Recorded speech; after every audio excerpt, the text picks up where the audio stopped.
Un groupe de héros se dirige vers la sombre forêt pour une mission visant à libérer leur foyer. Ils manient tous des armes puissantes appelées Regalia, des armes qui leur confèrent un pouvoir bien supérieur à celui d'un humain ordinaire. Ils sont donc pleinement préparés à vaincre les bêtes obscures de la forêt. Cependant, dès leur arrivée, leur conducteur se fait projeter dans les abîmes par l'une des bêtes obscures. Les autres passent immédiatement à l'action, et leur chef, Stéphane, ordonne à tous de se mettre en formation alors qu'ils chargent droit vers le repère des bêtes obscures. L'utilisateur du cutlass commence à trancher tous les monstres sur son passage avec sa technique de tourbillon, et Stéphane utilise sa lame pour décapiter un serpent géant qu'il combattait. Cependant, même décapité, le serpent continue d'essayer de mordre Stéphane, mais à la dernière seconde, Alicia parvient à l'arrêter en lui transperçant l'œil avec son épée pour l'achever. Jusqu'ici, l'équipe s'en sort plutôt bien, et maintenant que tous les monstres faibles de la zone ont été éliminés, l'équipe s'aventure plus profondément dans la grotte pour traquer le seigneur des bêtes du Sud. Ils finissent par arriver au centre de la grotte et se retrouvent face à face avec Clévatès de la Claire de Lune, et vous savez que ça va mal tourner quand le monstre fait une entrée avec une aura qui se forme. Tout le monde peut sentir l'intensité qui émane de la bête, mais Stéphane est confiant que lui et son équipe peuvent surmonter n'importe quoi grâce au pouvoir de l'amitié. Peu importe, l'amitié ne les sauvera pas ici. Après avoir vu Clévatès peindre le mur avec le sang de Stéphane, je me demanderais si être un héros en vaut vraiment la peine. Mais le tank semble penser qu'il peut faire mieux, alors il saute en l'air pour l'attaquer, mais il est presque immédiatement décapité en plein vol. Les autres commencent enfin à réaliser qu'ils n'ont aucune chance dans un combat direct, mais il est trop tard pour battre en retraite ou se regrouper car Clévatès a commencé à les éliminer un par un avec sa queue. Les autres sont confus car ils ne comprennent pas comment Clévatès les atteint si rapidement, mais Alicia réalise que les attaques de queue proviennent de leurs ombres, alors elle dit à tout le monde de sauter pour créer une distance avec l'ombre. Grâce à sa réflexion rapide, elle parvient à parer l'attaque de la bête et à survivre, mais les autres n'ont pas cette chance. L'un des héros survivants enfonce sa lance dans le sol pour invoquer un golem de terre, mais, toi et le sol ici êtes sous le contrôle de Clévatès, alors le héros ne peut pas terminer son golem, et plusieurs pointes de queue émergent du sol et le découpent. L'utilisateur de la lance essaie de charger et de dominer Clévatès, mais pendant que le type se bat pour sa vie ici, Clévatès se demande tranquillement comment des êtres aussi faibles que les humains ont réussi à pénétrer dans son repère. Il achève ensuite le reste des héros, ne laissant en vie qu'Alicia, qui a survolé les attaques avec son épée pour éviter d'être touchée. Elle finit par réussir à s'approcher suffisamment du visage de Clévatès pour lui porter un bon coup, mais même son attaque la plus puissante ne laisse qu'une égratignure sur Clévatès. Pendant ce temps, Clévatès est toujours plongé dans ses pensées car il ne comprend pas la stupidité qui a poussé les humains à attaquer son territoire alors qu'il n'a pas eu de conflit avec eux depuis plus de 1000 ans. Mais s'il continue à l'embêter comme ça, il va devoir trouver une solution plus permanente.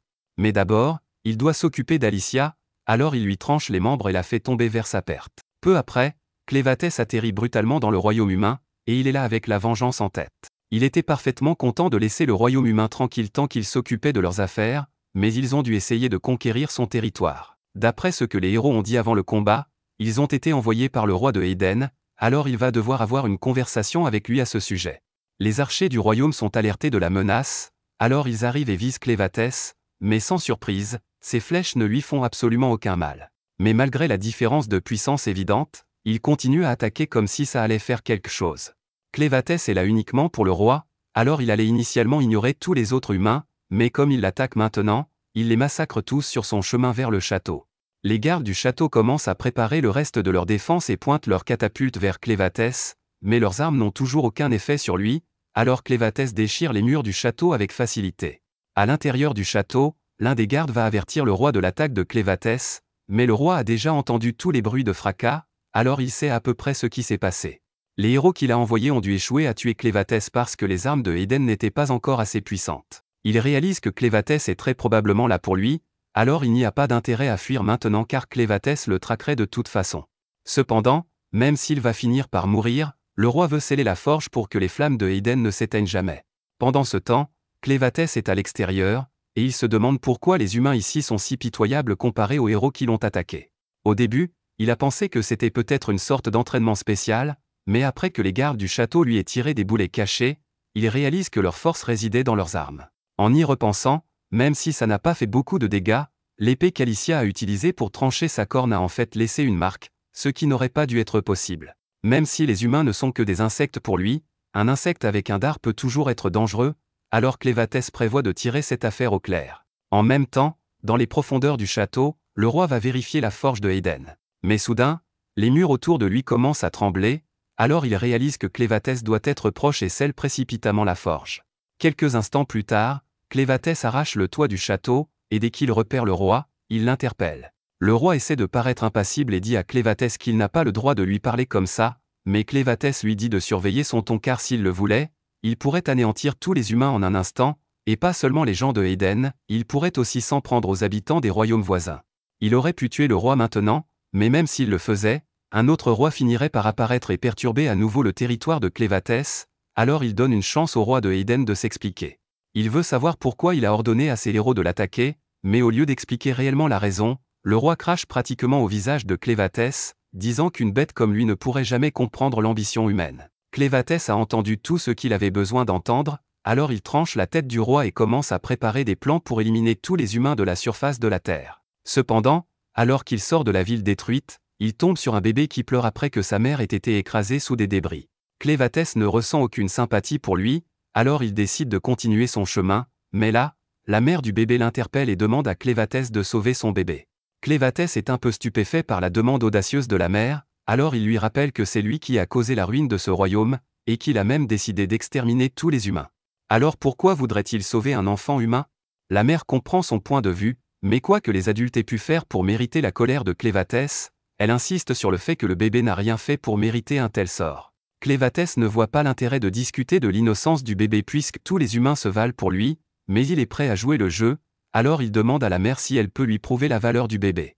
La mère sait qu'elle ne pourra rien prouver à Clévatès, surtout puisqu'elle va bientôt mourir, mais elle jure que si Clévatès accepte de sauver le bébé, il finira par découvrir sa valeur par lui-même. La mère meurt peu après, et Clévatès s'en va complètement impassible, mais il finit par revenir pour le bébé, donc le discours de la mère a dû le toucher. Il n'est toujours pas tout à fait sûr que ce soit une bonne idée de prendre ce bébé, mais comparé à sa longue durée de vie, la vie d'un enfant humain est à peine perceptible, alors il est prêt à s'en occuper par curiosité. Dans le pays d'Étia, il y a 5 races humanoïdes, la première est les Dains, un royaume de personnes nombreuses et très habiles en architecture, ensuite viennent les Orgites, un royaume de personnes excellentes en chasse et en médecine, les Sladènes, des personnes aquatiques habiles en natation et pêche, les Bantis, des personnes barbares qui sont fortes individuellement mais incapables de travailler ensemble même si leur vie en dépend, et enfin, il y a le royaume de Éden, ou plutôt, il y avait le royaume de Éden, car il n'existe plus. Ils étaient la plus ancienne des races humanoïdes et excellaient dans la forge d'armes, c'est ainsi que les lames de Éden ont été fabriquées. Il y a bien plus dans le monde que juste Étia, mais au-delà des frontières du continent, il est entouré de ténèbres de tous côtés. Ces ténèbres sont où vivent les bêtes obscures, et les 4 seigneurs des bêtes obscures, dont Clévatès, donc les humains n'ont jamais mis les pieds en dehors d'Étia. De retour dans la grotte de Clévatès, il a ramené le bébé avec lui, et après avoir effrayé toutes les bêtes pour s'assurer qu'aucune ne le mange, il se blottit près de l'enfant pour se reposer, mais maintenant il ne sait pas quoi faire de lui. Il peut lui donner un peu de son énergie pour maintenir sa force et éviter qu'il ne meure bientôt, mais le bébé est actuellement couvert de caca. Clévatès n'a pas signé pour ça, alors il attrape le bébé et le jette dans une fosse d'araignée sans hésiter. Le bébé se met immédiatement à pleurer, et je ferais probablement de même si j'étais entouré d'araignées, mais Clévatès le rassure en disant qu'il est en sécurité, les araignées de cette fosse ne mangent que du caca, alors il l'a jeté là-dedans pour le nettoyer. Mais ça ne le rend pas moins effrayant. Même après l'avoir remonté, il ne cesse de pleurer, et Clévatès commence à en avoir marre de ses pleurs constants. Mais en tant que seigneur des bêtes obscures, il ne peut pas revenir sur sa décision, alors il va devoir aller jusqu'au bout. Mais pour s'assurer que le bébé survive, il va avoir besoin d'un humain pour s'en occuper, alors il se dirige vers les héros qu'il a tués pour voir si l'un d'eux peut être utile. Quelques instants plus tard, Alicia se réveille et se retrouve à fixer le ciel, mais elle se souvient clairement s'être fait tuer, alors elle se demande si c'est l'au-delà. Cependant, dès qu'elle voit Clévatès, elle réalise qu'elle est toujours dans sa grotte. Elle cherche instinctivement son épée, mais Clévatès lui dit qu'il a déjà jeté toutes les armes, ainsi que les corps de ses alliés, dans le ravin. Cependant, elle avait l'air utile, alors il a décidé de la ressusciter. Actuellement, Alicia est en gros un cadavre ambulant, et la seule raison pour laquelle elle peut bouger est l'énergie obscure qu'il lui a insufflée. Mais ça suffit comme explication pour l'instant, alors il dit à Alicia de se rendre utile et de lui donner du lait. Il lui faut un moment pour réaliser ce que Clévatès vient de lui demander, mais il ne plaisante pas, et ce n'est pas une demande non plus, car il a vraiment besoin de ce lait, alors il utilise ses pouvoirs pour forcer Alicia à obéir. Cependant, après plusieurs minutes de succion, Clévatès finit par réaliser que ça ne marche pas. Alicia lui dit que ça ne marcherait évidemment pas parce qu'elle n'a jamais eu de bébé auparavant, et elle ne comprend pas pourquoi quelqu'un comme Clévatès voudrait garder un bébé en vie en premier lieu. Clévatès n'a pas l'intention de lui expliquer ses raisons, mais comme Alicia ne peut pas fournir de lait, il va devoir la rendre utile d'une autre manière. Le bébé ne mourra pas tant que Clévatès continue de lui donner de l'énergie, mais il sera perpétuellement affamé, alors il demande à Alicia s'il y a un autre moyen d'obtenir du lait. Alicia ne peut pas désobéir à l'ordre de Clévatès, alors elle lui dit qu'il devra engager une nourrice pour nourrir le bébé, mais pour ça, il devrait se rendre dans une ville humaine, et avec sa forme actuelle, il est sûr de causer la panique, alors il décide de prendre une forme humaine pour se fondre dans la foule.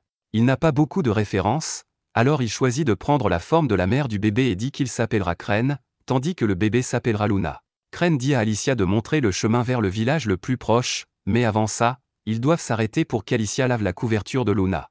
Mais pendant qu'elle la lave, elle remarque que la couverture porte l'emblème royal de Eden. Pendant ce temps, dans ce qui reste de Eden, la nouvelle de ce qui s'est passé s'est répandue, alors un éclaireur a été envoyé pour inspecter les dégâts. Il n'arrive pas à croire qu'une seule bête obscure ait pu causer autant de destruction, mais c'est exactement pour ça qu'il pensait qu'attaquer l'un des seigneurs des bêtes était trop téméraire. Et le timing n'aurait pas pu être pire, car le jour de l'attaque était le jour où la princesse héritière était censée fuir le royaume avec son fils.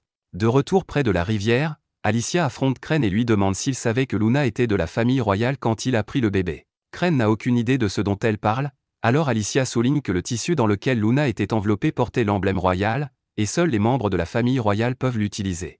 Maintenant que Crène y pense, la femme dont il a pris Luna était écrasée sous les décombres du château, alors il est logique que Luna soit un membre de la famille royale, mais ça ne change pas vraiment les plans de Crène. Alicia demande ce qu'il veut dire par décombres du château, alors Crène lui dit carrément qu'il a détruit Eden et tué le roi la nuit dernière. Alicia ne peut pas croire que Eden a vraiment été détruit, mais Crène lui rappelle que ce sont eux qui l'ont attaqué en premier.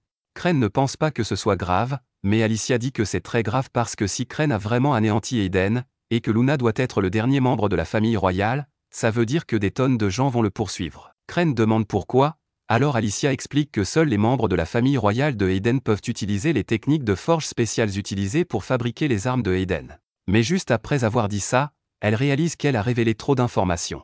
Crène n'avait pas beaucoup réfléchi à ce qu'il voulait faire avec Luna jusqu'à présent, mais s'il est vraiment si important, alors Crène ne verrait pas d'inconvénient à en faire le nouveau roi des humains. Comme ça, Crène pourrait tout contrôler dans l'ombre, et écraser les humains une fois pour toutes s'ils dépassent les bornes. Mais pour l'instant, ils doivent encore trouver du lait pour Luna, alors il dit à Alicia de se remettre en marche. Alicia ne sait toujours pas pourquoi Crène est si attachée à Luna, mais elle est certaine que s'il lui arrivait quelque chose, il tuerait probablement tous les humains du continent, alors Alicia doit le protéger à tout prix. Quelques heures plus tard, Alicia se réveille et se retrouve enchaînée à l'arrière d'une calèche. Crène est content de voir qu'elle est enfin réveillée, alors il l'informe calmement qu'ils ont été capturés il y a quelque temps, mais Crène n'a pas vraiment envie de faire quoi que ce soit à ce sujet puisque Luna dort en ce moment. Alicia, quant à elle, est très inquiète, surtout parce qu'elle ne comprend pas comment les soldats ont réussi à maîtriser Crène aussi facilement. Elle lui demande s'il est aussi faible qu'un humain ordinaire dans cette forme, mais Crène lui dit que ce n'est pas le cas. Il a toujours tous ses pouvoirs, mais c'est la première fois qu'il prend une forme humaine, alors il ne savait pas que le crâne humain était si fragile. Quoi qu'il en soit, il dit que maintenant qu'il est conscient de la fragilité de son corps, personne ne pourra plus le prendre par surprise. Alicia est contente de l'entendre, mais si Crène a déjà retrouvé toute sa force, elle demande pourquoi il ne les a pas déjà sortis de là. Crène lui dit qu'en ce moment, il joue le rôle d'un humain ordinaire, et tant qu'il n'aura pas fait de Luna un roi, il ne veut pas révéler sa véritable identité. De plus, une partie de la raison pour laquelle Crène fait tout cela est pour apprendre à connaître la nature humaine, alors il est intéressé de voir le côté plus sinistre de l'humanité. Sur ce point, il ne comprend pas vraiment ce qui se passe ici, alors il demande à Alicia de lui expliquer.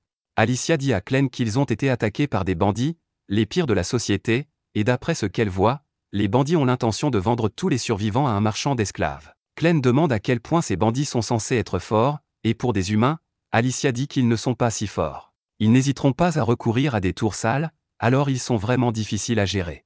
Alicia assure à Crène que la plupart des humains sont loin d'être aussi méprisables que les bandits, alors il ne devrait pas baser son opinion de l'humanité sur eux. Finalement, ils arrivent à la base des bandits, et tous les captifs sont sommés d'avancer. Un des hommes refuse de se laisser vendre comme esclave, alors il tente de s'enfuir, mais avec ses bras enchaînés et ses jambes alourdies, il n'est pas très rapide. Les bandits le voient essayer de s'échapper, alors l'un d'eux sort un couteau et le plante dans le dos de l'homme, le tuant sur le coup.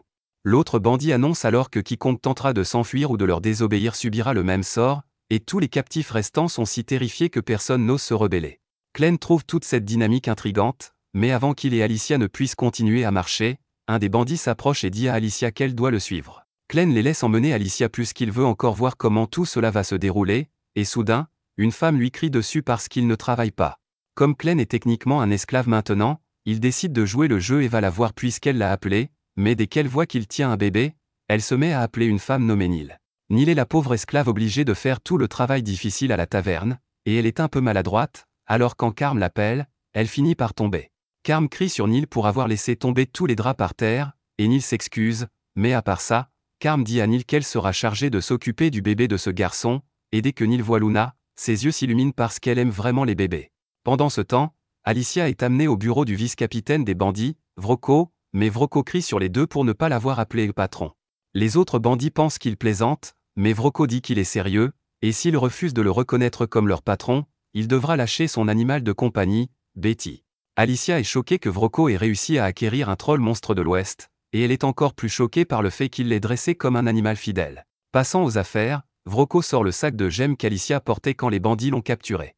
Il sait que ces gemmes ne se trouvent que dans la montagne Luna, mais cet endroit est le territoire de Clévatès, l'un des 4 seigneurs des bêtes obscures, alors il est impossible qu'une personne ordinaire ait pu les acquérir ou même s'approcher de la zone. Il sait aussi que le royaume de Eden a récemment envoyé une escouade de héros pour combattre Clévatès, mais les rapports disent que les héros ont tous échoué. Vrocko sait aussi par hasard qu'un des héros était une femme qui ressemble beaucoup à Alicia. Il mentionne comment Clévatès a détruit le royaume de Eden après l'attaque ratée des héros, et ce fut une vraie tragédie pour tous ceux impliqués, mais pour le groupe de bandits Raven, c'était la meilleure nouvelle qu'ils pouvaient espérer. Vrocko sort alors une lame rouge, et Alicia est stupéfaite parce qu'elle ne peut pas croire que quelqu'un comme lui possède une épée monaïtrate. Vrocko se vante de comment les épées faites de ce métal donnent à l'utilisateur une force incroyable, mais il n'a jamais vraiment ressenti cette montée de pouvoir parce que celle qu'il a en main maintenant est une fausse, puisque seuls les membres de la famille royale peuvent fabriquer de vraies épées magiques. Il dit à Alicia que leur groupe de bandits vend 2 choses, des esclaves et de fausses épées magiques, puisque la plupart des gens sont trop stupides pour faire la différence. Les rumeurs disent que tous les membres de la famille royale sont morts aux mains de Clévatès, et si cela s'avère vrai, alors le prix des épées magiques va monter en flèche en un rien de temps. Il assure que les 13 regalias, fabriqués à la main par le roi avant sa mort, se vendraient à un prix élevé, mais tout ont apparemment été perdus dans la bataille contre Clévatès. Cependant, avec Alicia sous son commandement, Vrocko pense qu'il peut trouver les regalias et les vendre pour faire un énorme profit, alors il dit aux deux de la faire les guider vers les regalias dès le matin, et après ça, ils pourront faire ce qu'ils veulent avec elles. Pendant ce temps, Glenn joue diligemment le rôle d'un serviteur à la taverne. Neil est occupé à nourrir Luna, alors il n'a aucune raison de causer des problèmes, mais quelques instants plus tard, un bandit arrive et crie à Neil de lui apporter plus de bière. Neil pose Luna et va chercher la bière, mais même si elle fait ce qu'il lui demande, le bandit lui donne quand même un coup de pied dans le dos. Après ça, un autre bandit crie à Glenn de lui apporter de la viande, alors Glenn obéit et sert le bandit sans se plaindre. Les bandits sont surpris que Glenn n'essaie pas du tout de leur désobéir, et ils pensent qu'il fera un excellent esclave, mais Carm trouve toujours qu'il y a quelque chose de bizarre chez lui. D'après la corne sur sa tête, elle a supposé que Glenn doit avoir du sang aubrite, mais sa peau est bien trop pâle pour ça, et ses yeux semblent bien trop froids pour un garçon ordinaire. Au même moment, Neil s'occupe de ses affaires et porte la bière quand, soudain, un des bandits tend intentionnellement son pied pour la faire trébucher. Neil tombe et brise les tonneaux de bière par terre, alors les bandits agissent comme si c'était sa faute et la traînent dehors pour la punir. Les bandits aiment juste voir Neil souffrir, alors après l'avoir battu, ils rentrent chez eux comme d'habitude. Glenn utilise alors ses ombres pour dévorer leur corps afin qu'il n'y ait aucune trace de leur mort. Après ça, il trouve Neil et lui demande de lui prêter son lait parce que Luna a encore faim. Neil ne comprend pas vraiment ce qui se passe, mais elle accepte de nourrir Luna, et pendant que Luna mange, Glenn dit qu'il a quelques questions à lui poser. Il veut savoir qui elle est et pourquoi elle est avec les bandits, alors Neil commence à raconter son histoire. Elle est née dans le camp des pirates, et bien qu'elle n'ait jamais su qui était son père, elle se souvient clairement de sa mère. Les choses n'ont jamais été faciles pour elle, et d'après ce dont Neil se souvient, sa mère était constamment maltraitée par les bandits, mais peu importe à quel point c'était dur, elle a toujours enduré pour Neil. Cependant, vers les 12 ans de Neil, sa mère a soudainement disparu. Neil ne sait pas si elle est morte ou si elle a réussi à s'échapper, mais une fois sa mère partie, les bandits ont tourné leur attention vers Neil et ont commencé à la blesser pour s'amuser. En conséquence, Neil a perdu la plupart de ses dents, et elle n'entend plus que d'une oreille maintenant. Les choses se sont un peu améliorées pour elle quand Carm l'a prise sous son aile, et depuis, les bandits ont arrêté de cibler Neil pour leur jeu malsain. De plus, maintenant elle a un vrai travail à faire, elle produit beaucoup de lait pour remplir le ventre des bébés affamés. Glenn trouve l'histoire de Neil intrigante, mais d'après ce qu'Alicia lui a dit, il faut avoir un enfant avant de pouvoir produire du lait, alors il demande à Neil où est son enfant. L'expression de Neil devient sombre alors qu'elle explique qu'elle n'en a pas parce que c'était un mort-né. Quand Carm lui a annoncé la nouvelle, Neil est tombée dans une profonde dépression, et elle souhaitait vraiment mourir à ce moment-là, mais quand elle a ouvert les yeux le lendemain matin, elle a trouvé un bébé inconnu en train de téter son lait. Elle savait que le bébé mourrait de faim si on le laissait seul, alors elle l'a laissé boire autant qu'il voulait, et après ça, d'autres bébés lui ont été confiés pour les nourrir, c'est comme ça qu'elle est devenue la nourrice résidente. C'est pourquoi, même si sa vie n'a pas été géniale, elle veut faire de son mieux pour que les bébés qui ont besoin de son lait soient heureux. Glenn en a assez entendu, alors il remercie Neil de lui avoir raconté son histoire et lui demande de venir avec lui.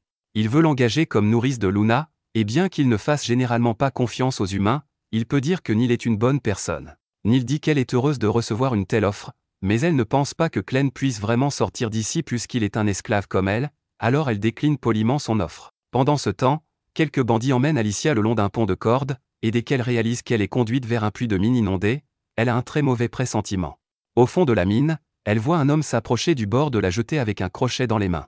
Les bandits rient tous parce qu'ils savent ce qui va se passer, mais même s'il est clair qu'on lui tend un piège, l'homme prévoit toujours de le faire parce que les bandits ont promis de le laisser, lui et sa femme, partir s'il récupère le trésor au fond du lac. L'homme plonge et commence à nager vers le fond du lac, mais Alicia lui crie de sortir de là immédiatement parce que, selon les légendes, le puits est plein de monstres. Quelques instants plus tard, ces monstres sortent de l'eau avec l'homme dans leur mâchoire et commencent à le dévorer devant sa femme dévastée. Alicia est écœurée par ce qu'elle vient de voir, mais les bandits ont l'air d'avoir vraiment apprécié regarder cet homme se faire déchirer. Les monstres dans l'eau s'appellent les Arvinces, et ils sont apparus pendant la grande inondation il y a 300 ans, et maintenant ils sont confinés dans l'eau de ces mines. Même le héros Cordwar, le plus fort héros de sa génération, n'a pas pu les vaincre, et c'était quand il y avait encore de la terre ferme pour se battre, mais maintenant que la mine est complètement inondée, il est pratiquement impossible de vaincre les Arvinces. L'épée magique que le vieux héros utilisait s'appelait Stream Splitté, et Alicia suppose que c'est le trésor que les bandits ont dit à cet homme d'aller récupérer, mais même s'ils lui ont promis la liberté en échange du risque de sa vie, les bandits n'ont jamais eu l'intention de le laisser vivre, même s'il avait réussi à revenir vivant d'une manière ou d'une autre. Elle les traite de salopards irrécupérables, mais les bandits lui disent qu'elle n'est pas en position de leur parler comme ça quand ses mains sont liées, ses pieds sont enchaînés, et qu'ils sont sur un pont à des centaines de mètres en l'air. Il y a même une douzaine d'autres bandits qui attendent leur chance pour la torturer toute la nuit, et Fido est particulièrement excitée à l'idée de la faire crier. Vu la situation, Alicia n'a plus beaucoup d'options, et elle espérait vraiment ne pas avoir à compter sur la malédiction de Clévatès, mais il semble qu'elle n'ait plus le choix maintenant. Elle se disloque immédiatement l'épaule et fait tourner ses bras au-dessus de sa tête pour écraser la tête de Fido entre les menottes et le faire couper la corde du pont avec sa lame. Cela les fait tomber tous les deux dans la mine rocheuse en dessous, et un craquement inquiétant se fait entendre quand le corps d'Alicia heurte le sol, la tuant sur le coup. Les bandits regardent en bas, et quand ils voient le corps sans vie d'Alicia, ils commencent à paniquer parce qu'ils étaient censés la faire les conduire aux 13 regalias qui avaient été perdus. Pendant ce temps, au fond de la grotte, Alicia reprend connaissance grâce à la malédiction d'immortalité que Clévatès lui a infligée. Grâce à la malédiction, elle ne peut pas mourir, mais la malédiction ne lui accorde pas de régénération, donc elle est actuellement paralysée du cou vers le bas, et elle ne sait pas quoi faire. Tous les os de son corps sont brisés, et elle a déjà perdu énormément de sang, donc il n'y a aucun moyen qu'elle puisse sortir d'ici par ses propres moyens. Mais ce sera mauvais si les bandits descendent ici et découvrent qu'elle est toujours en vie, alors elle commence à se débattre dans une tentative de bouger, jusqu'à ce que le sang de son corps s'élève dans les airs, et que Clévatès apparaisse devant elle. Alicia est surprise de voir Clévatès sous une forme si minuscule, mais il dit qu'il est seulement comme ça parce qu'il se manifeste à partir de la magie du sang dans le corps d'Alicia. Ce sang magique est ce qui maintient son corps immortel en vie, donc si elle perd tout son sang, alors elle mourra pour de vrai. Cependant, tant qu'elle reste utile, Clévatès promet de remplacer tout le sang dans son système, et une fois qu'il aura fait ça, elle devrait pouvoir récupérer des dommages qu'elle a subis. Alicia est contente d'entendre ça, mais elle remarque que Clévatès n'a pas encore commencé à la soigner, alors elle lui demande ce qu'il attend. Clévatès dit qu'il la soignera éventuellement, mais avant ça, il a une question qu'il veut lui poser. Il a récemment trouvé la candidate parfaite pour être la nourrice de Luna, et même en tant que démon, Clévatès pouvait voir que Neil était maltraité ici, alors il lui a offert une chance de s'échapper et de vivre une meilleure vie en tant que nourrice de Luna. Mais à sa grande surprise, Neil a refusé directement. Clévatès demande à Alicia si elle a une idée de pourquoi Neil refuserait une telle opportunité, et d'après ce qu'Alicia peut en déduire, elle pense que c'est parce que Neil voit Clévatès comme un esclave incapable de tenir sa promesse. Les groupes de bandits comme celui-ci ne permettent pas simplement aux gens de partir, et quiconque parvient à s'échapper finit inévitablement par être traqué par les bandits. Après être né et avoir grandi dans cet environnement, Neil croit probablement qu'il n'y a aucun moyen qu'elle puisse être libre. Clévatès lui demande s'il y a un moyen de résoudre le problème, et Alicia pense que la méthode la plus directe serait de tuer tous les bandits dans le camp. De cette façon, il n'y aurait personne pour poursuivre Neil si elle s'échappe, donc elle serait beaucoup plus disposée à accepter l'offre de Clévatès. Alicia dit que ce devrait être facile pour Clévatès de massacrer tous les bandits ici tout seul avec tout le pouvoir qu'il a, mais Clévatès dit qu'il ne veut pas faire ça. Il ne peut pas risquer que quelqu'un découvre qu'il a quitté la montagne parce que les gens pourraient essayer d'en profiter et lancer une attaque sur les terres de Clévatès pendant son absence. À la place, il dit qu'il veut qu'Alicia le fasse puisque ce serait normal pour une héroïne comme elle de tuer un groupe de bandits pendant son voyage. Alicia essaie de protester, mais Clévatès la coupe et dit qu'elle devrait juste le faire, juste avant de la remplir de sang pour régénérer son corps. Les bandits finissent par descendre au fond de la mine pour chercher le corps d'Alicia, mais quand ils la retrouvent finalement, ils sont horrifiés en voyant son corps se tordre et se plier de manière inhumaine. Chaque fois qu'un os se remet en place ou que les tissus se reconnectent, Alicia subit une douleur atroce, mais quand c'est enfin terminé, elle est de nouveau en parfaite santé. Les bandits n'ont aucune idée de comment elle a pu survivre à une telle chute, mais ils s'en moquent parce que tant qu'Alicia est encore en vie, ils peuvent la forcer à les conduire aux 13 Regalia. Ils savent qu'elle est une héroïne, donc ils doivent être prudents, mais ils supposent que ça devrait aller tant qu'ils l'attaquent en groupe. Cependant, un type décide de foncer en avant et de l'affronter seul, donc il frappe Alicia à l'épaule, mais après la douleur qu'elle vient de subir, ce n'est rien. Alicia attrape alors son bras et lui donne un coup de poing directement au visage avant de prendre son épée et son bandeau. Elle n'aime toujours pas le fait qu'on la force à se battre, mais ces bandits sont irrécupérables, donc elle doit les éliminer. Maintenant qu'Alicia s'occupe des bandits, tout ce que Clévatès a à faire est de trouver Neil et de la convaincre qu'elle peut vraiment s'échapper d'ici. Pendant ce temps, Neil retourne à la taverne, et Carm l'attendait parce qu'elle était inquiète. Elle déteste voir Neil se faire abuser et battre comme ça, mais elle ne peut rien faire pour arrêter les bandits. Neil apprécie beaucoup la gentillesse de Carm, mais il reste encore beaucoup de travail à faire, donc Carm lui demande de commencer à débarrasser les assiettes. Carm remarque que Neil est d'une humeur étrangement bonne pour quelqu'un qui vient de se faire battre, donc elle lui demande si quelque chose de bien s'est passé. Neil ne dirait pas exactement que c'est quelque chose de bien, mais elle admet que ça l'a rendue heureuse. Elle demande à Carm si elle sait à quoi ressemble l'extérieur, et Carm est un peu surprise parce que Neil n'a jamais posé une question comme ça avant. Carm lui demande pourquoi elle veut savoir, donc Neil explique qu'elle est née dans le camp, donc elle n'a jamais pu expérimenter ce que c'est que l'extérieur. Mais Carm, d'un autre côté, a été amenée ici, donc elle en connaît probablement un rayon. Carm admet qu'elle connaît le monde extérieur, mais elle n'a pas beaucoup de bons souvenirs parce que, comme la plupart des autres femmes qui ont été amenées ici, soit leurs maisons ont été détruites, soit elles n'ont jamais eu de maison pour commencer, donc ce n'est pas quelque chose dont elle parle souvent. Carm demande pourquoi Neil est soudainement devenue si curieuse à propos de l'extérieur, donc Neil explique que quelqu'un lui a demandé si elle voulait partir. Carm gifle violemment Neil pour avoir osé dire quelque chose comme ça à voix haute, surtout quand il y a encore des bandits dans la taverne. Les bandits ici les considèrent comme rien de plus que des esclaves qui peuvent être jetés quand elles ne sont plus utiles. C'est pourquoi elles ont dû se serrer les coudes et veiller les unes sur les autres, donc Neil ne peut pas dire des choses comme ça si elle veut survivre ici. Juste à ce moment, Vrocko arrive par hasard, et il a tout entendu, donc Carm est très nerveuse à propos de ce qu'il pourrait faire. Elle demande à Vrocko ce qu'il fait ici puisqu'il vient rarement à la taverne, mais il dit juste qu'il a entendu qu'un bébé était arrivé récemment, donc il voulait aller voir. Carm demande à Neil de dire à Vrocko où est le bébé, et la dernière fois que Neil a vérifié, Luna était dans les écuries, donc Vrocko dit qu'il ira voir par lui-même. Mais avant de partir, il demande à Neil de l'accompagner, et d'après la manière dont il a dit ça, Carm comprend immédiatement que ça ne présage rien de bon. Elle essaie d'arrêter Vrocko, mais elle n'a aucune autorité ici, donc elle ne peut pas faire grand-chose, et Neil est complètement inconsciente du sort qui l'attend. Une fois que Vrocko a emmené Neil, Carm frappe la table de colère parce que Neil était la seule qui pouvait s'occuper des bébés ici, mais Vrocko ne semble pas du tout s'en soucier. Elle essaie de se convaincre qu'elle n'aurait rien pu faire et que Neil l'a bien cherché en parlant de partir devant Vrocko, mais elle se sent toujours très mal à propos de ce qui va lui arriver. Juste à ce moment, Clem apparaît en tenant Luna, et Carm est d'abord surprise parce qu'elle ne l'a pas entendu entrer, mais ensuite elle réalise qu'il est probablement juste là parce qu'il veut nourrir Luna. Malheureusement, elle lui dit que Neil est parti et qu'elle ne reviendra probablement pas. Carm n'aime pas ça, mais c'est juste comme ça que les choses se passent ici. Clem ne comprend pas ce que Carm veut dire par là, donc il exige une explication, et un seul regard dans les yeux de Clem dit à Carm qu'il est très sérieux à propos de s'assurer que Neil va bien. Pendant ce temps, Vrocko conduit Neil dans un vieil escalier, et Neil est émerveillée parce que même si elle a passé toute sa vie dans ce camp, elle n'a jamais vu cet endroit avant. Vrocko explique que ça faisait partie d'une grande mine de minerais magiques, et les minerais magiques ont énormément d'utilisation.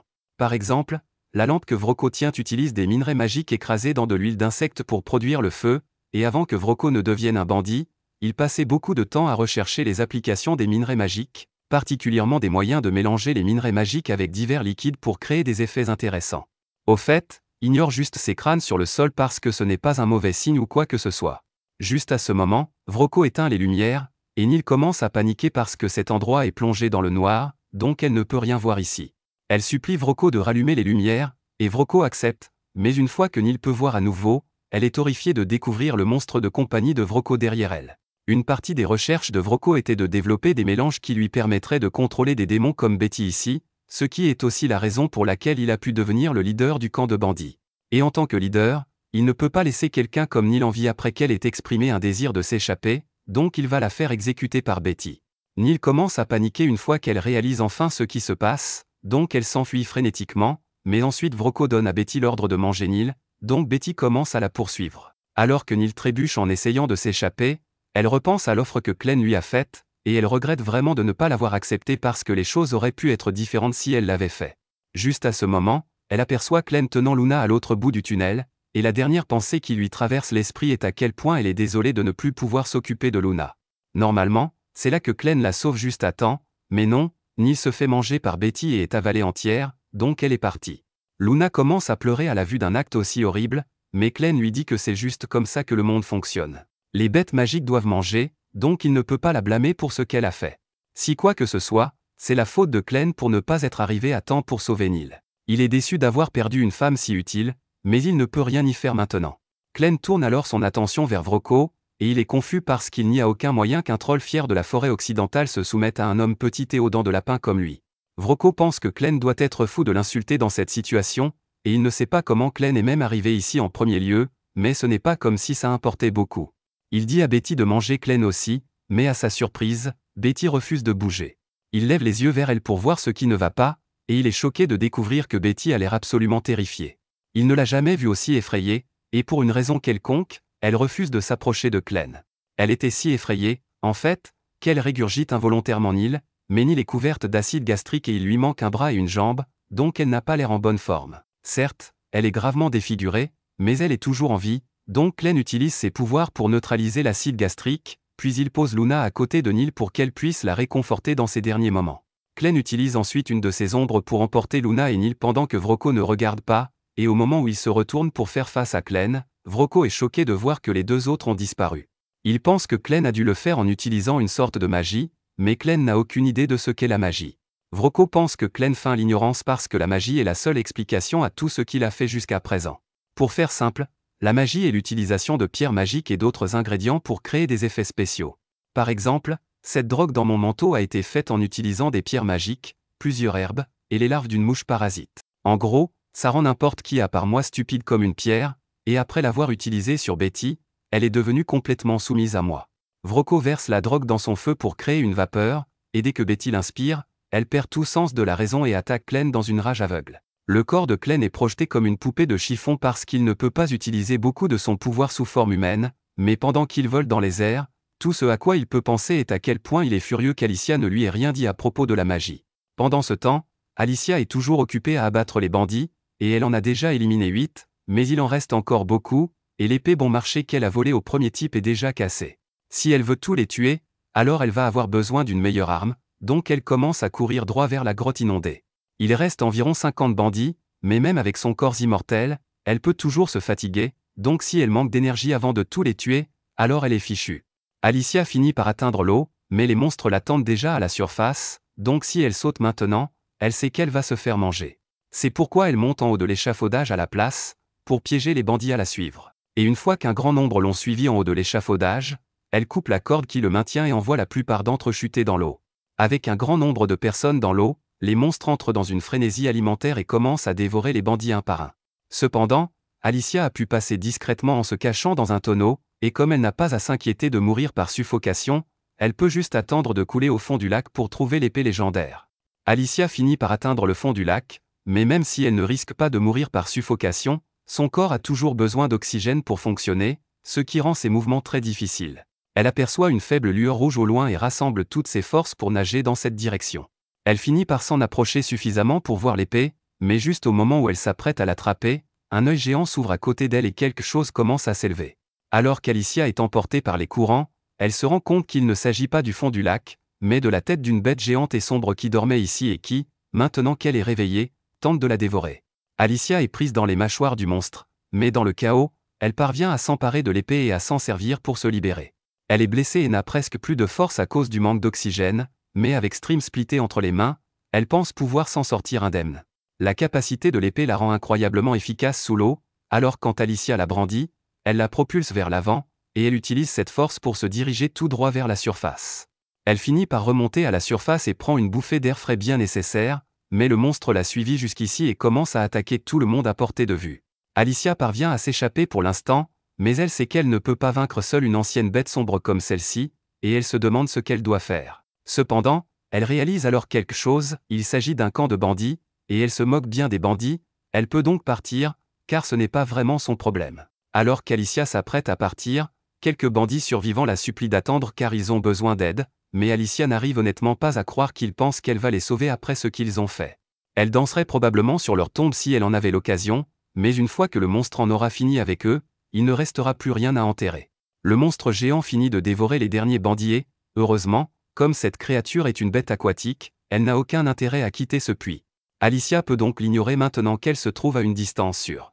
La plupart des bandits sont morts ici, et maintenant que cette créature est réveillée, il est impossible que les autres bandits veuillent rester dans les environs. Ce camp est donc fini. À ce moment-là, Alicia entend la voix de Clem dans sa tête, et bien qu'il ne puisse pas voir ce qu'elle a fait, il sent qu'elle a accompli sa mission, alors il la félicite pour son excellent travail. Cependant, il a un petit problème à régler pour le moment, alors il a besoin qu'Alicia vienne l'aider.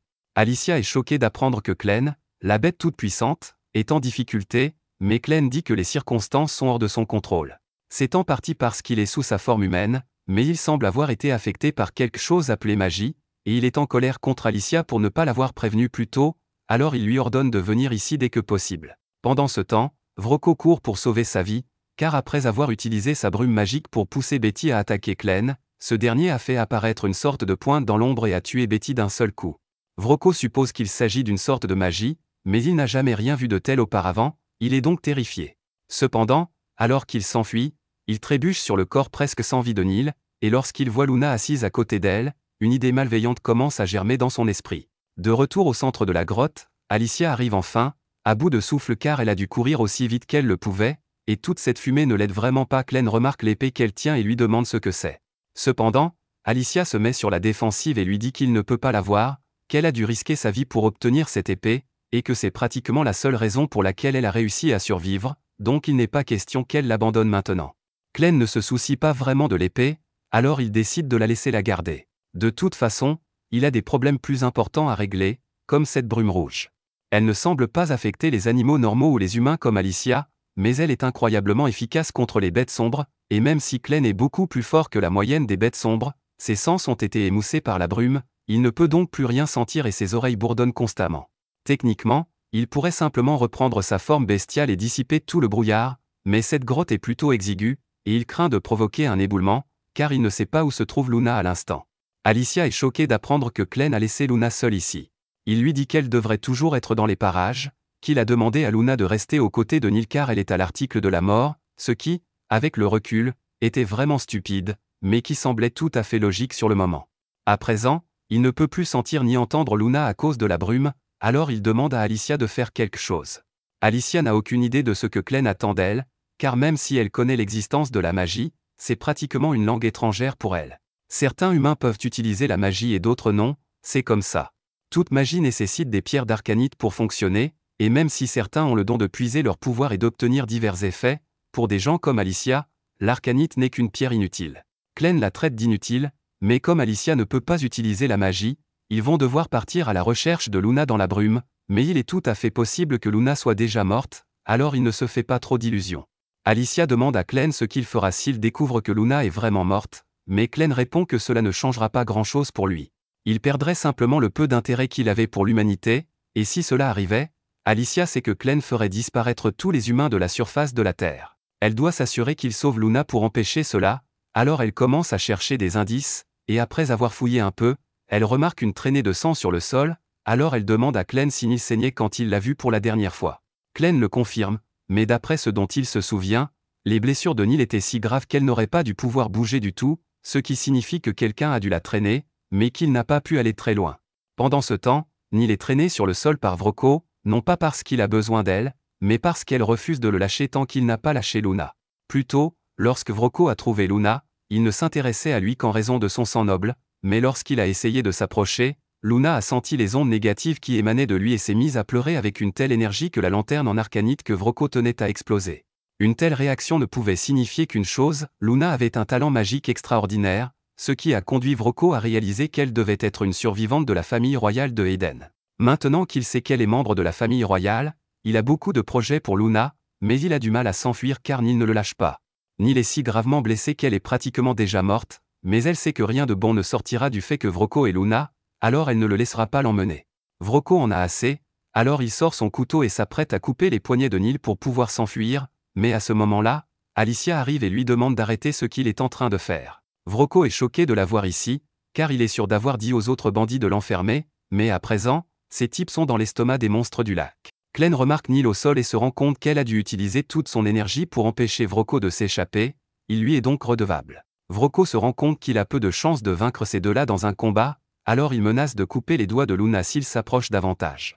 Cela incite Alicia à s'arrêter, mais Clem ne voit pas où est le problème, car même si Vrocko coupe les doigts de Luna, il pourra simplement utiliser la magie pour le guérir plus tard. Cependant, même si cela est vrai, Alicia sait par expérience à quel point le processus de guérison est douloureux, et elle ne veut pas que Luna ait à subir cela, alors elle demande à Clem de la laisser s'en occuper. Elle interpelle Vrocko et lui dit qu'elle est prête à conclure un accord en échange de la sécurité de Luna.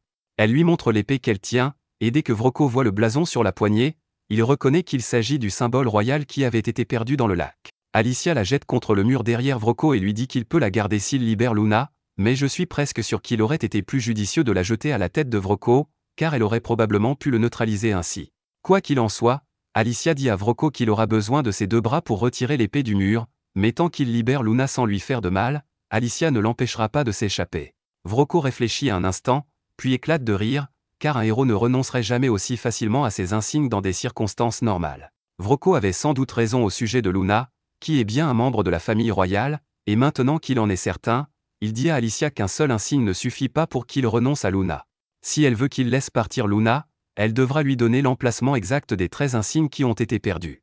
Alicia hésite un instant, car il serait terrible que Vrocko mette la main sur les insignes, mais Clem lui dit de lui dire ce qu'il veut savoir, car Luna est plus importante qu'un tas d'épées.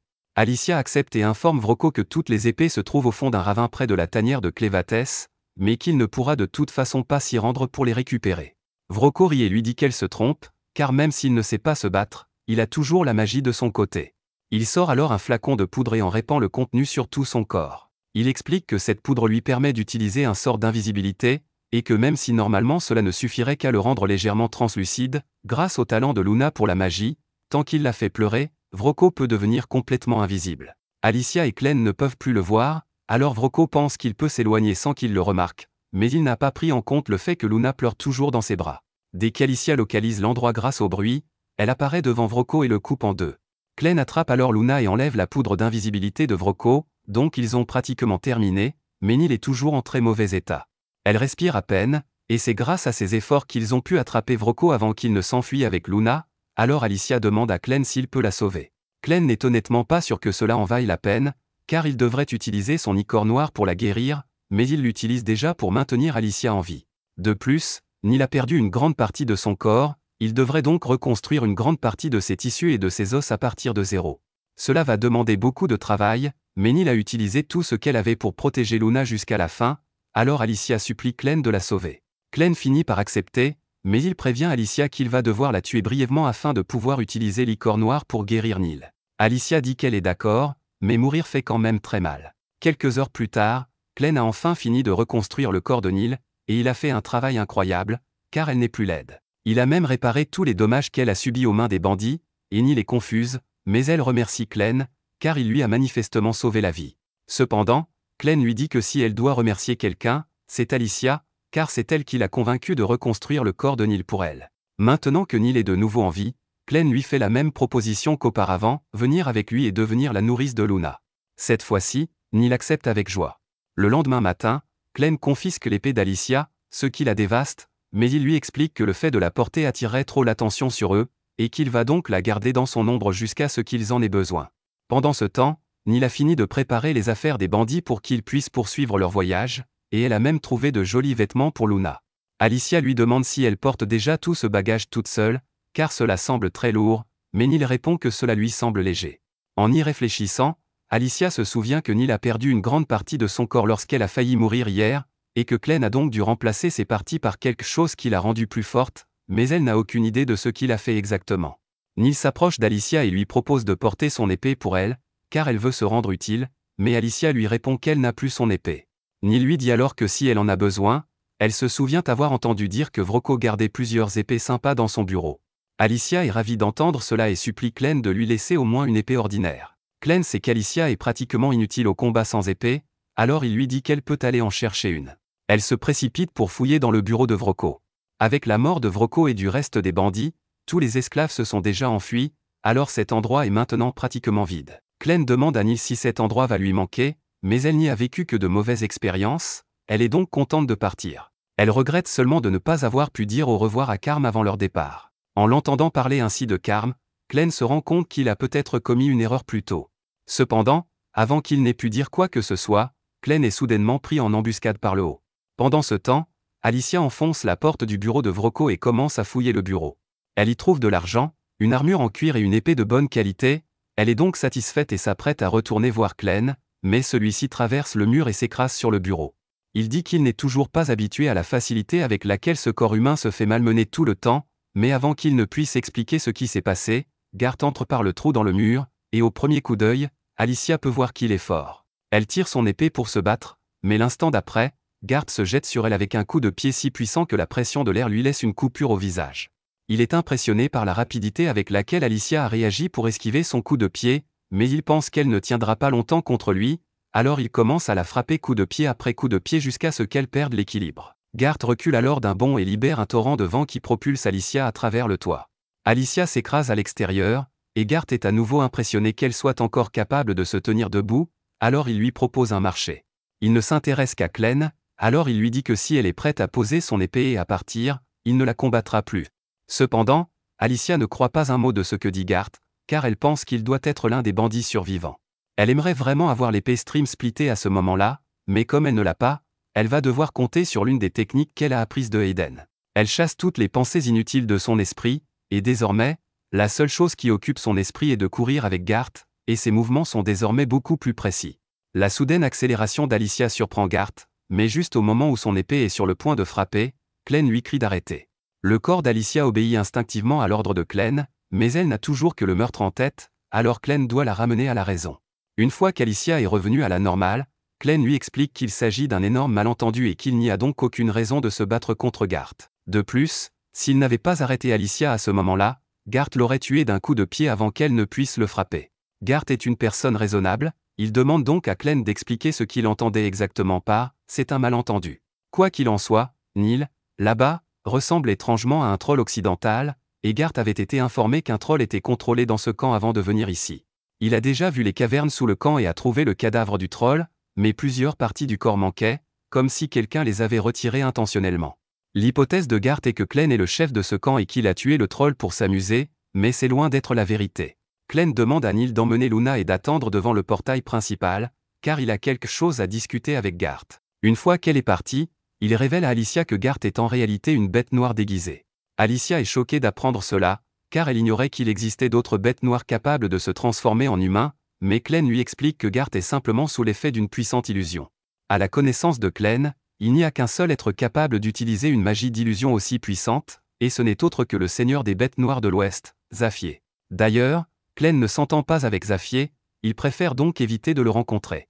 Garth est choqué que Glenn ait pu découvrir autant de choses à son sujet après une rencontre aussi brève, alors il demande à Glenn de lui dire qui il est vraiment. Glenn ne veut pas révéler sa véritable identité, alors il ment et dit qu'il est un serviteur du seigneur des bêtes sombres Clévatès. Garth le croit, alors il dissipe le sortilège d'illusion et révèle qu'il est un monstre ailé au service de Zaffier. Maintenant qu'il a révélé son identité, il demande à Glenn de lui montrer la preuve qu'il est également une bête noire, alors Glenn révèle l'une de ses vrilles d'ombre pour le convaincre. Cela suffit à Garth, qui propose une trêve, mais Alicia est paniquée, car c'est beaucoup d'informations à assimiler d'un coup. Tout d'abord, Elle ignorait qu'il existait d'autres bêtes capables de se déguiser en humains et de parler naturellement la langue humaine comme Clévatès. Si tel est le cas, alors pourquoi les héros se sont-ils battus contre Clévatès au départ? Clène remarque le malaise sur le visage d'Alicia, alors il lui dit d'arrêter d'être aussi paranoïaque, car il n'y a pas beaucoup de bêtes sombres capables de se déguiser en humains, et à part Zaffier, personne d'autre ne se donnerait la peine de s'impliquer avec les humains sans une bonne raison. Cela dit, Garth veut savoir pourquoi Clène s'associe volontairement à une femme humaine. Clène explique qu'Alicia est une humaine qui a été transformée en servante, et qu'elle est désormais obligée d'obéir à ses ordres quoi qu'il arrive. Il la garde à ses côtés pour qu'elle lui serve de guide pendant qu'il apprend à connaître le monde des humains.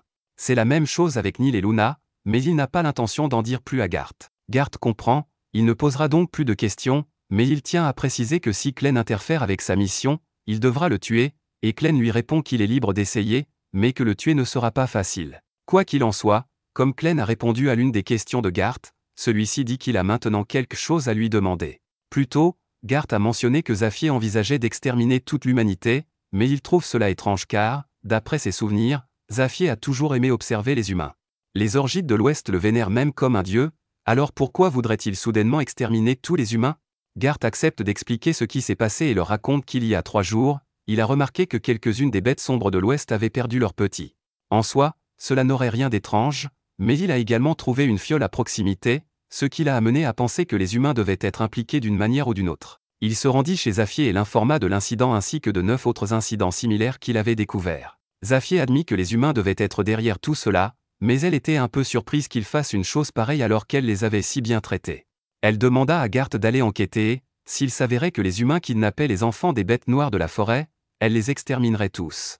Clène réfléchit un instant et se rend compte qu'il pourrait y avoir un lien entre les enlèvements des bêtes noires et les bandits. La nuit dernière, alors qu'il interrogeait Carm, elle lui a dit que tous les enfants nés dans ce camp finissaient par être vendus à un groupe d'hommes mystérieux en raison de leur talent, et que c'était ce que Vrocko avait prévu de faire à Luna également. Clène suppose que les enlèvements de bêtes noires et la vente d'enfants humains doivent être liés d'une manière ou d'une autre et dit qu'il a été question d'un certain talent. Il pense que la magie doit jouer un rôle dans tout cela. Lorsqu'Alicia entend Clène mentionner la magie, son expression s'assombrit, alors il lui demande si elle en sait quelque chose. Elle lui répond que la magie n'est toujours pas son domaine d'expertise, mais que kidnapper des enfants pour leur talent magique semble être le genre de choses que feraient les sorciers. Les sorciers sont des personnes qui ont changé la façon dont les guerres sont menées dans le royaume humain au cours des dernières années. À l'heure actuelle, l'issue des batailles dépend presque entièrement des compétences des sorciers de chaque camp, car un seul sorcier est capable d'éliminer des dizaines, voire des centaines d'hommes d'un seul sort. Certes, les sorciers sont également vulnérables aux attaques d'autres sorciers, ils ne sont donc pas invincibles, mais ils restent une force redoutable. Le premier à avoir introduit les sorciers dans la guerre est le général Drell, également connu sous le nom de tueur de dragons. C'est lui qui a tué le père d'Alicia lorsqu'elle était petite, et elle lui en veut depuis des années. C'est une histoire intéressante, mais Clène ne comprend pas pourquoi Alicia a perdu son temps à le poursuivre au lieu de s'en prendre à l'homme qui a tué son père, car Clévatès n'a jamais rien fait aux humains avant qu'ils ne l'attaquent. Mais Alicia répond que c'était la dernière volonté de son père, et qu'elle a donc dû mettre ses sentiments de côté et mener à bien sa mission pour avancer à travers le territoire de Clévatès. Pendant ce temps, ailleurs dans le royaume humain, l'armée du général Drell se dirige vers le sud, et il dispose de 50 000 hommes, car il prévoit de s'emparer des ruines de Hayden et de les revendiquer pour lui-même. Ce qui reste de l'armée de Hayden tente de l'arrêter, mais elle ne dispose que de 6 000 hommes au maximum et pratiquement aucun sorcier, il lui est donc impossible de le repousser. Miguel demande si les renforts vont bientôt arriver, mais dans l'état actuel des choses, il faudra au moins 3 jours pour que les renforts arrivent, ils sont donc livrés à eux-mêmes. Cependant, le commandant a un plan pour leur donner une chance de se battre, alors il dit à Miguel que s'ils parviennent à entrer dans la forteresse de Higat et à la fermer derrière eux, ils pourraient être en mesure de tenir tête à l'armée de Drell, même avec un nombre inférieur. Cependant, cela nécessiterait la coopération des soldats à l'intérieur de la forteresse, et bien qu'il leur ait déjà envoyé une lettre expliquant la situation, il n'a pas encore reçu de réponse, il suppose donc que la situation dans la forteresse doit également être chaotique. Le commandant et Miguel n'ont pas encore confirmé si les rumeurs selon lesquelles Clévatès aurait détruit Hayden sont vraies ou non, mais si Bolat était prêt à envoyer le général Drell pour la conquérir, il doit supposer que Hayden est vraiment tombé. S'il devait émettre une hypothèse, il dirait que Drell est à la recherche de la forge de Hayden, car sans elle, il serait impossible de fabriquer des armes magiques. Miguel reconnaît qu'il serait grave que les Bolat mettent la main dessus et fabriquent des armes magiques pour eux-mêmes, mais le problème est bien plus grave que cela. La forge royale de Hayden est l'un des plus anciens objets magiques existants, donc si les Bolat, obsédés par la magie, venaient à s'en emparer, qui sait quel secret ils pourraient découvrir? Avec un tel pouvoir, Ils seraient capables de conquérir tout le continent, c'est pourquoi le commandant dit qu'il faut les arrêter à tout prix. Au même moment, le général Drell rencontre Ménard, le sorcier le plus puissant de ses forces, qui lui annonce qu'il vient de confirmer que Eden a bien été détruite par Clévatès et que tous les membres de la famille royale ont été retrouvés morts, à l'exception du prince héritier âgé de 6 mois. Il est le seul survivant de sang royal, mais on ignore actuellement où il se trouve, et Ménard ne peut donc pas confirmer s'il est vivant ou mort. Mais d'après d'autres informations, il a récemment appris par les bandits qu'ils avaient trouvé un bébé dont la description correspond à celle du prince. Ménard pense donc que cela vaut la peine d'enquêter, et Drell lui donne toute l'attitude pour faire le nécessaire afin de retrouver ce bébé et le lui ramener.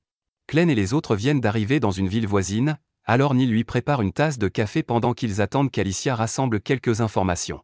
Clem n'a jamais entendu parler du café auparavant, alors il demande des explications à Neil, mais elle ne sait pas vraiment ce que c'est non plus. C'est juste une boisson coûteuse que Vrocco lui demandait parfois de lui préparer, alors elle prend quelques grains de café en sortant, pensant que Clem pourrait aimer ça. Clem décide de goûter cette soupe mystérieuse aux grains, et après l'avoir laissée refroidir, il en prend une gorgée et trouve qu'elle a vraiment bon goût. Neil est contente qu'il l'apprécie, mais elle a quelque chose à lui demander. Elle veut savoir ce qui est arrivé à cet homme étrange qui a attaqué Clem dans le camp, car il a disparu à un moment donné, ce qui semble bizarre. Après avoir appris l'existence des sorciers et de la magie grâce à Alicia, Garth a dit à Clem qu'il allait partir pour faire son rapport à son maître, donc il ne le verrait pas pendant un certain temps. Mais il assure à Neil que même s'il le croise à nouveau, il ne les attaquera pas car il ne se méfie plus d'eux. À ce moment-là, Alicia arrive en courant sur la colline et apporte une mauvaise nouvelle, elle vient d'apprendre au village que la situation à Eden est actuellement catastrophique. Le pays voisin, Bolat, a franchi la frontière et envahi le territoire, et Eden riposte, mais avec le roi mort et la capitale détruite, il n'y a aucun moyen de gagner. Le pays d'Eslin a apparemment tenté d'arrêter l'avancée de Bolat, mais cela n'a finalement pas suffi à les ralentir. Clem demande pourquoi la nation d'Eslin voudrait aider à défendre Eden alors qu'elle n'est pas impliquée dans le conflit.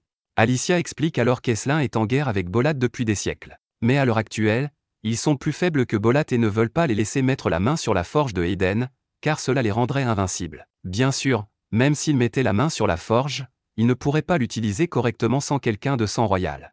Le principal problème ici est que Eden est largement surpassé depuis que Clem a tué son roi, et qu'il n'a plus aucun sorcier à utiliser au combat. À ce rythme, Eden ne tardera pas à être complètement rayé de la carte. Cela semble vraiment grave, mais Clem ne voit pas pourquoi il devrait s'en soucier, car tout ce qu'il veut, c'est faire de Luna le roi. Que Bolat prenne le contrôle de Eden ou non, cela lui est égal. Alicia dit à Clem que cela a de l'importance, car si Eden devient un territoire de Bolat, Luna ne pourra jamais devenir roi. Sous le règne de Bolat, seuls les citoyens nés à Bolat peuvent devenir rois, et d'après l'apparence de Luna, il est très évident qu'il est un Eden de sang pur, il deviendrait donc un paria sous le règne de Bolat. De plus, les Edens de sang pur sont extrêmement rares et très recherchés, car leur sang détient la clé pour affiner efficacement la vision d'Arcana. Et avec un homme comme Drell à la tête de l'offensive, on ne sait pas jusqu'où il est prêt à aller. C'est Drell qui a tué le père d'Alicia, mais pas parce qu'ils étaient en guerre ou quoi que ce soit d'autre. En fait, lui et le père d'Alicia étaient autrefois amis. Mais comme le père d'Alicia était connu comme l'un des plus grands épéistes du pays, plusieurs années après sa retraite, Drell a décidé de le défier dans un combat à mort juste pour prouver qu'il était un meilleur épéiste. Et comme si cela ne suffisait pas, Drell regarde Alicia dans les yeux après avoir mortellement blessé son père, puis il fait exploser leur maison, sans aucune raison.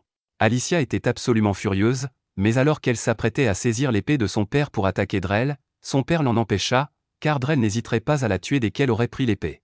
Dans ces derniers instants, il supplie Alicia de ne pas se laisser aveugler par la vengeance, car cela la mènerait sur un chemin de guerre dont elle ne reviendrait jamais. Au contraire, il veut qu'elle devienne une héroïne qui sauve les gens, et il lui promet qu'il veillera toujours sur elle. Ayant fait l'expérience de la cruauté de Drell, Alicia dit à Clem que la seule façon d'assurer l'avenir de Luna est d'arrêter Bolat et de les chasser de Eden. Clem comprend qu'Alicia a raison, mais il est tout de même un peu agacé par le fait qu'il va devoir protéger un endroit qu'il avait auparavant décidé de détruire. Alicia est ravie que Clem soit prêt à l'aider, alors elle dit qu'elle va se préparer à partir immédiatement, mais Clem lui dit qu'il veut qu'elle reste ici. S'il doit intervenir directement, il ne peut pas laisser les gens savoir qu'il ne le fait que parce qu'Alicia le lui a demandé, il aura donc besoin d'une raison pour affronter Drell. Et le fait que Drell ait kidnappé des enfants d'Arcbeast pour les utiliser dans son armée de sorciers est une très bonne raison. Cela donnera également à Clem une excuse pour voir à quel point ces sorciers sont vraiment puissants, il est donc un peu excité. Il est sûr qu'Alicia doit avoir très envie de se venger de Drell pour ce qu'il a fait à son père, mais la dernière volonté de ce dernier était très claire, il voulait qu'elle devienne une héroïne, pas quelqu'un animé par la vengeance.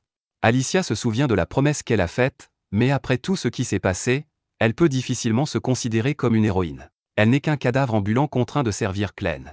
Même si cela est vrai, Clem lui demande ce que signifie pour elle être une héroïne. Même si Alicia ne se considère pas comme une héroïne, Clem est certain que Neil la considère comme telle, car sa vie est bien meilleure maintenant grâce aux efforts d'Alicia.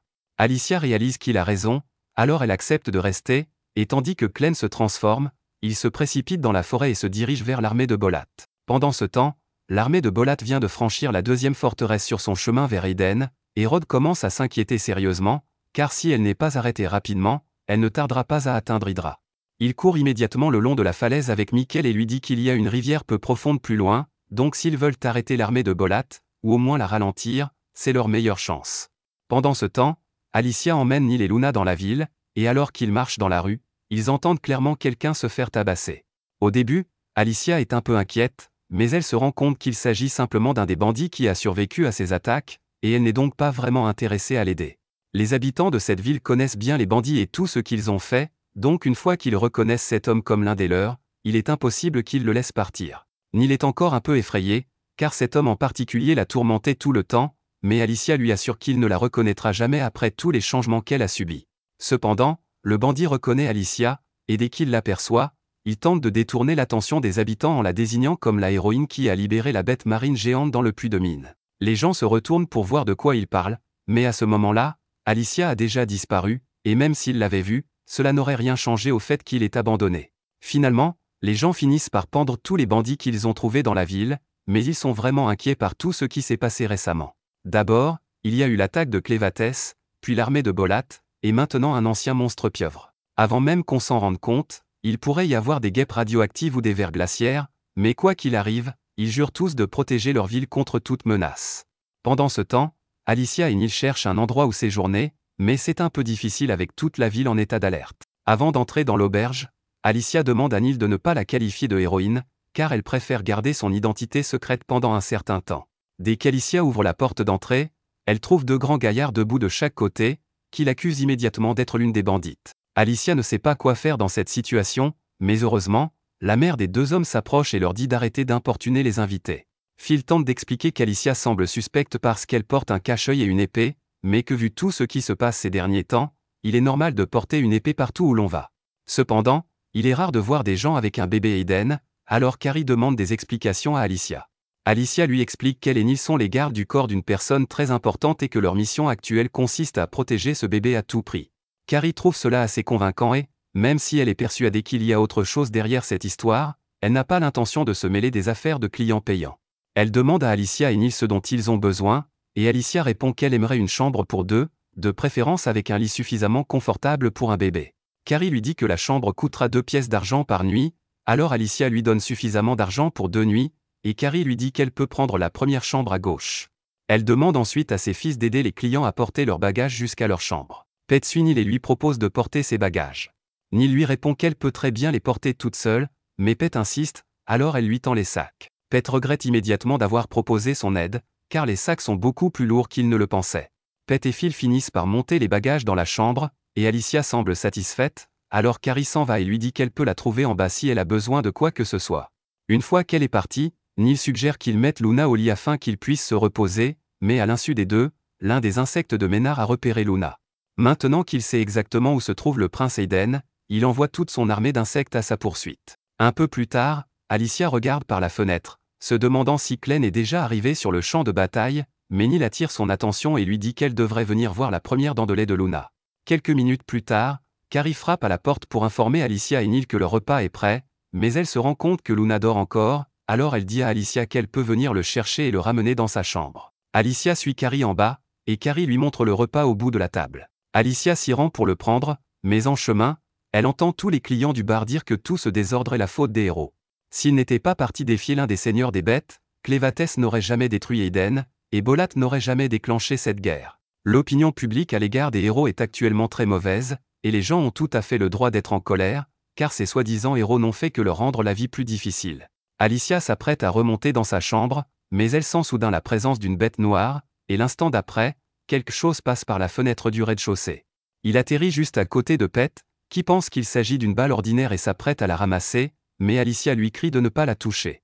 Malheureusement, il est déjà trop tard, car la balle commence soudainement à grossir et projette Pete contre le plafond, révélant qu'il s'agit en fait d'un mille-pattes géant. Ménard entre alors dans l'auberge et informe tout le monde qu'il ne s'agit pas d'un insecte ordinaire, mais d'un insecte provenant de la forêt des bêtes sombres, et qu'il est donc aussi puissant que certaines des bêtes sombres les plus redoutables qui existent. Un homme ne prend même pas la peine d'attendre que Ménard termine son discours, car il est venu ici ce soir pour s'amuser, pas pour affronter un monstre mille pattes, et il saute immédiatement par la fenêtre pour s'enfuir. Normalement, cela aurait été une stratégie de survie exceptionnelle, mais malheureusement, Ménard avait déjà plusieurs centaines de monstres insectes campant à l'extérieur, et le type finit par se faire dévorer quand même. Ménard a mis cela en place pour s'assurer que personne ne puisse s'échapper de la ville avant qu'il ait terminé sa mission, et pour s'assurer que tout le monde soit sur la même longueur d'onde, il se présente comme le mage le plus puissant de l'armée de Drell. Tout le monde est très inquiet, car il ne pensait pas que l'armée de Drell attaquerait leur village de cette manière, mais Ménard leur dit qu'il n'est pas là pour prendre le contrôle de leur village. Sa mission consiste simplement à confirmer si le bébé Eden présent ici est de sang royal ou non. Alicia se rend compte que la situation est vraiment grave, et si Ménard sait déjà que Luna est ici, alors elle doit se dépêcher de l'éloigner le plus possible. Cependant, elle entend soudainement Neil crier depuis la chambre, et nous découvrons que Ménard a déjà envoyé son subordonné, le sorcier Neil Chiffonite, dans la chambre. Elle est actuellement en train de plaquer Neil contre le mur avec le cadre du lit.